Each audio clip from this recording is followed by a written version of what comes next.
Welcome, I'm your host, Malcolm Gallagher, from our BizVision studios in the UK. You're watching the BVTV network. Now, my guest today has a speciality in front doors. Well, he's knocked on over 125 of them, 125,000 of them, as he's painstakingly built up a repeat and referral real estate business. His book, titled Doors Open When You Knock, clearly illustrates the gain from consistent contact and getting out there. It's something I think many businesses are forgetting to do, with many becoming too reliant on hoping that a tweet here or there will bring customers flying to their door. I know my guest today has a message for you, no matter your type, your sector, or your size of business. So let's go meet Stephen Ross. Welcome, Stephen. Well, thank you, Malcolm. It's great to be here. Thank you for having me. Oh, a pleasure. But of course, you're about to brag now about how good the weather is in Denver, Colorado, aren't you? It is another bluebird day in paradise. Let me just tell you. Don't get carried away. It's sunshine in here in the northeast of England. You know, yeah, we're all working towards it. But it's good to chat to you now. Viewers and listeners, I'll be chatting to Stephen in three parts. First, I'll ask him if he thinks it's misguided that today's salespeople don't have to do the old-fashioned legwork as I had to do. In part two, I'll ask him his thoughts on how to overcome the inevitable no's that you get when canvassing. And in part three, I'll ask him to give us 3 takeaway lessons from his book. But first, Stephen, can you briefly tell us who is Stephen Ross and what your best-selling book, Doors Open When You Knock, aims to do for the reader? Over to you, Stephen. Great. Well, let me just preface this by saying, and I know estate sales work a little different in the UK than they do here in the US, but it's a pretty big deal in the US. It's become a pretty lucrative business. But I like to say I'm the worst kind of person to be a real estate agent. Right? I'm an introvert. I'm antisocial. You can't find me online. I don't do parties. I don't do open house. I don't work nights or weekends, right? Which is generally what most people do to be successful in real estate. I don't do any of that stuff. Hey, no, I don't either, you know, so we can go for a beer together. So I'll preface that. And I started my real estate career in 2005 in Southern California, which is where I was born and raised, another terrible weather place. And I was there for a long time, but I was there selling real estate for 4 years. And then when the Great Recession happened, I moved my family to Denver, Colorado, because I thought, geez, starting a real estate business from scratch was so much fun the first time. Let's do it again. And so I started all over again in a city and state where I knew 0 people and I knew nothing about the property or the geography. I knew nothing, right? I had 3 kids to feed. So in Los Angeles, I built my business going door to door. And when I got to Colorado, I had to go door to door because I didn't know anybody. I had to go out and get business, or generate business, I should say. And, as I went to a good college here in the States, and I worked for a good company, and I worked on Wall Street. And when I got into real estate, someone said to me, should I knock on heads? It's simple, right? You got to talk to people. Yeah. Knock on heads, knock on doors, pick one. And I thought, you were out of your mind. I am not knocking on doors. That's for vacuum salespeople or encyclopedia salespeople or whatever. But I needed more people to talk to, and I had 3 kids to feed, and I started knocking on doors in 2005, and pretty much what I've done ever since, up until COVID hit in March of 2020. Wow. So you said in 15 years, you're saying you've knocked on 125,000 doors? That's right. Wow. I was just asking you before we started, can you show the viewers and listeners, have you got any knuckle problems? No knuckle problems. All right. Good moisturizer. I don't know what it is. Lots of moisturizer. I like that. Yeah. Stephen, let's get started on part 1. In today's sales and marketing world, I think far too many companies are being misled into thinking that they don't have to do the legwork in lead generation, that instead a few tweets and some blogs will bring those new customers knocking on their door. That's cold calling dead. That's what they think. But I suggest that's emperor's new clothes thinking. You've got to get out there. What's your thinking?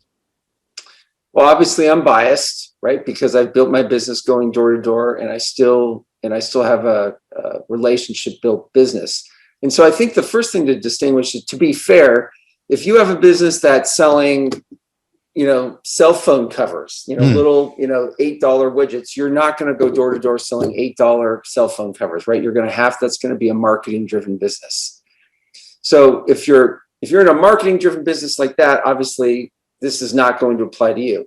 If you have more of a lower volume, high dollar business, which is what selling homes is, selling software or any other, high ticket items, then yes, a lead generating, prospect driven business, relationship driven business is absolutely critical. Because think about this, right, Malcolm? You and I have never met, right? We met beforehand, and now here we are. Now it is virtually, but you and I are face to face talking, and we seem to get along pretty well for the few minutes we were chatting. And if I was in the UK tomorrow and I said, "Hey, let's go grab a beer," you'd probably say yes, right? Yeah, we've already established a sort of initial relationship.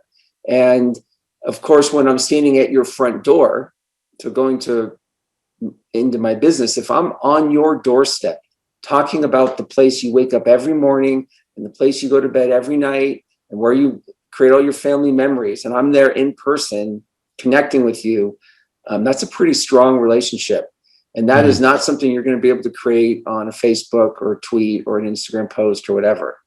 Now, I know I'm talking about real estate sales. Not everyone's selling real estate or homes. But obviously, the metaphors still translate wherever your customers are. If you can get in front of them in some way, shape, or form, on the video, on a phone, I'll stand here till I'm blue in the face, right? You are going to be able to create a relationship with someone far better than any piece of advertising. Yeah. So you're actually saying you don't have to physically knock on the doors. It couldn't be just like what I've been doing. I've talked with 500 plus business and thought leaders since last March, just on interviews like this, which I couldn't have got in through those doors in the past. Zoom's opened the door for me, or whatever, what we're doing. Is that what you're saying? Yes, that's exactly what I'm saying. It's, whether it's a virtual door or a physical door. And right here, that's what you just said. Did everybody come to you, or did you have to go out and actually build your guest list? When we started, we had to go out there, but we've got to CEOs of 190,000 employees and people like that, which I've got to say in the old days would have taken me months, if not years, to get almost to the receptionist, never mind to the guy or the lady themselves, So we've been knocking on the doors and trying to knock innovatively on the doors. What we've had to do is to be, let me give you an example, Stephen. The other day, this man came knocking on our front door, which my wife answered, and he was here to try us, to sell us, to have our wheelie bins, our refuse bins, power washed, And we're in the middle of COVID lockdown, and he didn't wear a mask. So my wife sort of jumped back and everything. And she says, if he's trying to sell us hygiene and he was not wearing a mask, so what we've tried to do is to be sympathetic and empathetic. There is a difference, isn't there, at the moment in time there on how you're going to open those doors? Yeah, I mean, here's an interesting phenomenon. In October of last year, then the numbers had come down where we were, and people were feeling not back to normal, but definitely there was a more openness. And I thought, I'm going to go out, I'm going to go through some of the neighborhoods I work, and I'm going to go try and get in touch with the people that I already have relationships with. So I'm not going to go knock on every door like I normally would. I'm going to just go to the doors where I know the people, which is still a ton of doors. Yeah. And of course, I was masked. Of course, I was even further back from the door than usual. I had taken lots of other precautions, and people were thrilled that I stopped by. Thrilled. Whoa, we've been wondering about you. Yeah, we've gotten your other updates, but we're so happy to see you. I mean, in fact, it was almost too much. Everyone wanted to stay in check because I hadn't seen them in so long. They wanted to talk more. Yeah. All that was built from the initial relationship. And so, right, to your point, where things may change now in terms of how we're building or still connecting with people, but it's the connection of the relationship that serves, your business and, in other parts of your life. Yeah. Yeah. I mean, obviously, I do think that the virtual world that we're now in there, that you can cut to the chase a lot quicker, and you can sort of see that whether we're going to have empathy or not with each other. Stephen, let's move to part 2. But before we do that, I'd like to remind viewers and listeners of your website URL. And listeners, you can write this down. Obviously, viewers, you can see it on the screen behind me. But listeners, are you ready? Pencil ready? Doors open when you knock.com. I'll say that again. Doors open when you knock.com. Stephen, part 2. I knew years ago a sales director who measured his sales team on how many no's they got, as he said that the more no's lead to a yes. But I fear that too many salespeople are going, let's call it soft. They fear the no. They're frightened of the no.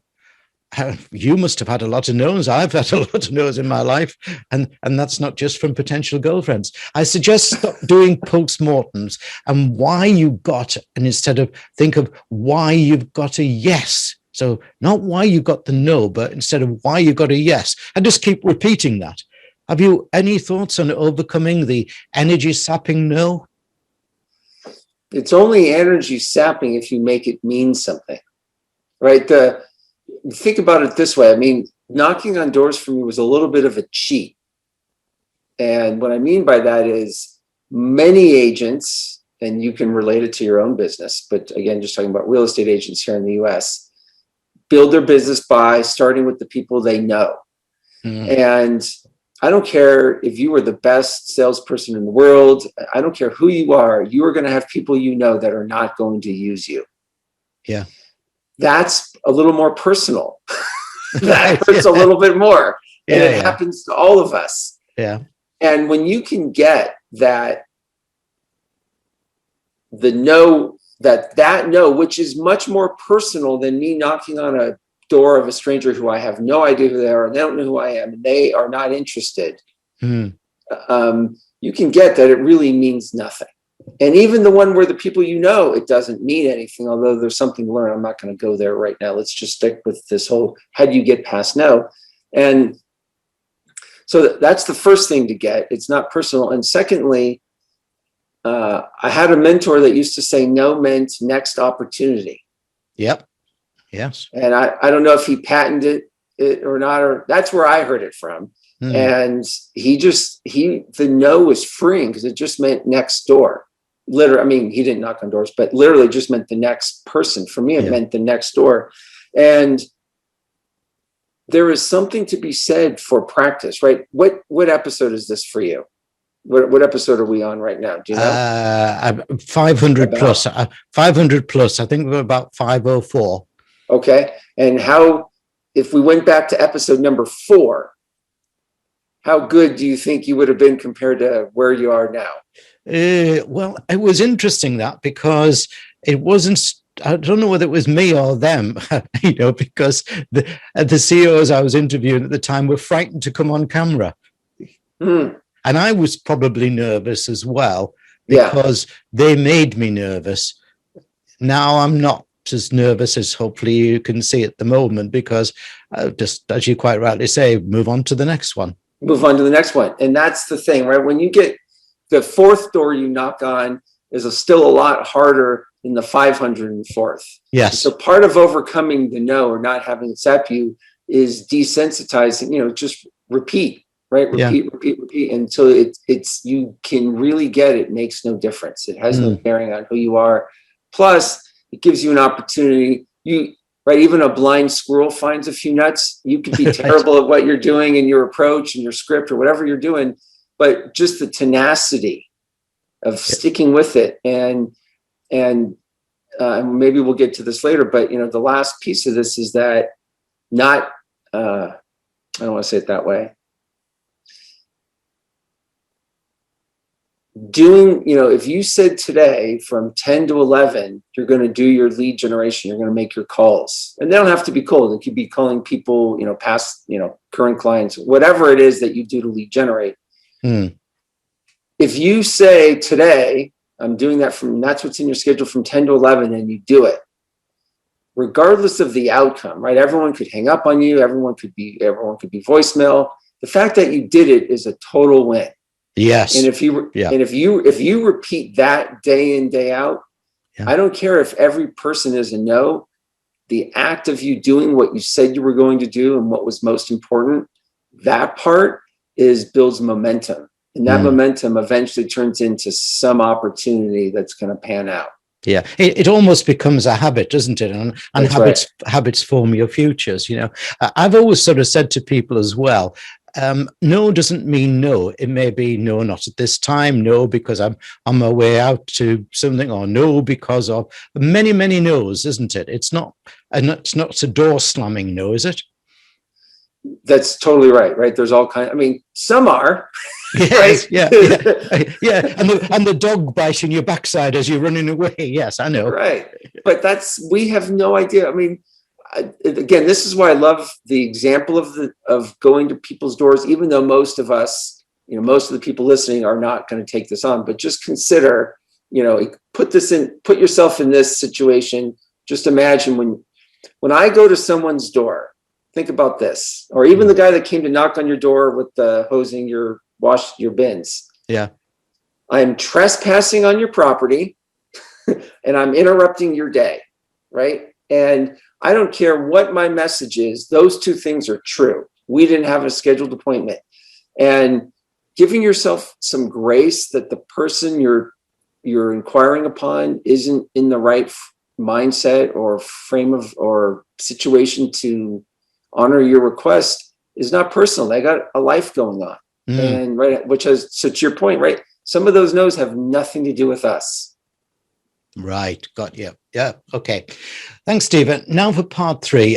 Just before we do that, just let me remind people of the book. Now, if you're looking at at Stephen beforehand, you can see the book to the left of him, and on my screen behind me, you will see the details of the book, which you can find at doorsopenwhenyouknock.com. Doorsopenwhenyouknock.com.